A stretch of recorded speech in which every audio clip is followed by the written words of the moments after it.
Good afternoon and welcome to Dad Investor episode 16. I've had quite a decent morning so far already, despite my daughter being off sick from nursery, which put a bit of a spanner in the works, but I've tried to multitask a lot of things, which has been fun actually, despite her being poorly, which was definitely not fun. I've spoken to the deal sourcer for the rent to SA. I'm meeting with the landlord tomorrow to discuss. The rent for the property is quite high, as I said, but I need to speak to the landlord to see whether they've actually got bookings for a long period already, and if they do, it might well be worth the deal nonetheless. So I'm going to go and discuss with them. I've also potentially got another investor that's looking at coming on board, an international investor, which is quite good. It's a bit more, it's exciting as well, because it means that they've already got properties and they have expertise in it as well. So that means that it becomes more of a collaboration and collaborative effect, which is essentially a joint venture partnership, which, yeah, I'm quite excited at the prospect of that. I also know them, so which is quite nice. So there's already an element of trust. I know they're a good person kind of aspect, which is part of what's important about doing this. It's a lot of people think that property investing is just investing in a property, but it's not. It's investing in people, and that's the people that you invest with, that you invest for, and the people that take on your properties. You're trying to do best by everybody, and I think it's much more of a people business, and it is much more of a people business than it is a property business. A lot of people are in it to just make a quick buck. I'm trying to help people from all aspects, create as many win-win-wins, and be helpful to everyone,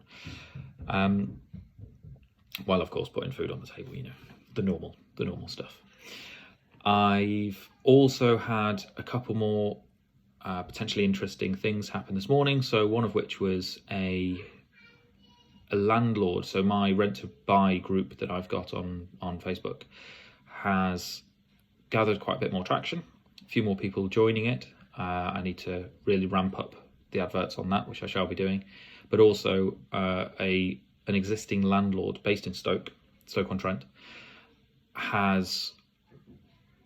She was going to advertise her properties. I've also potentially pitched the prospect of a guaranteed rent deal, which enables her to be a hands-off landlord, and also me to then take control of those properties and make them, but essentially repurpose them. So just convert them maybe to HMOs if they're applicable, or maybe then convert them to rent to buy deals where we can create a mutually beneficial deal for the landlord, and also potentially or maybe potentially a service accommodation, that kind of thing. So it's got a number of things going on at the same time.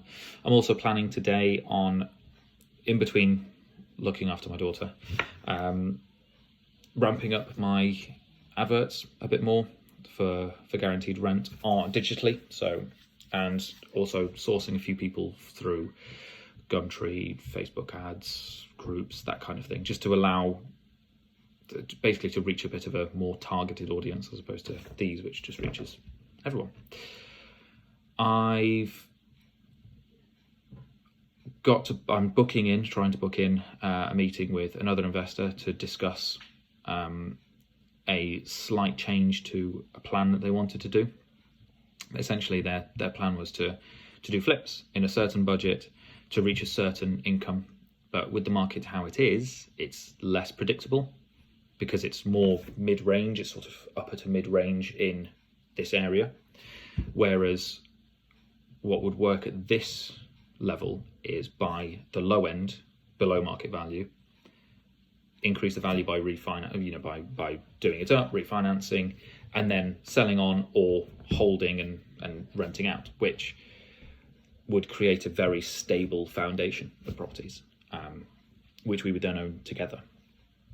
I've So I want to discuss that with them to say, look, instead of investing this chunk of money here in one property, why not divvy this chunk, same size, amongst 3 or 4 properties, use that money to build up a much larger portfolio, and then when the right properties come along, we've got much more money to invest in these, these larger properties which give larger returns for them. So yeah, I'm trying to nail down a meeting with them to do that, because I've seen a fair few properties which would fit that. We would be able to do that, renovate, and either hold or sell. Either or would sell quicker because it's bottom end of the market, and we would just do it again and again and rinse and repeat and make this person's money work for them. And I'd be doing the project management of the refurbishment, and then if we hold, I'll be doing the tenant management and everything. For them, it's just they take the money, they put the money into the deal, and I'm putting the time, the knowledge, and most of the effort. So yeah, it's exciting times. I'm going to go because I'm going to go and make sure my daughter's all right. Have a lovely rest of your day all, and as always, I shall speak to you tomorrow. Dad Investor episode 16, over and out. Have a good one.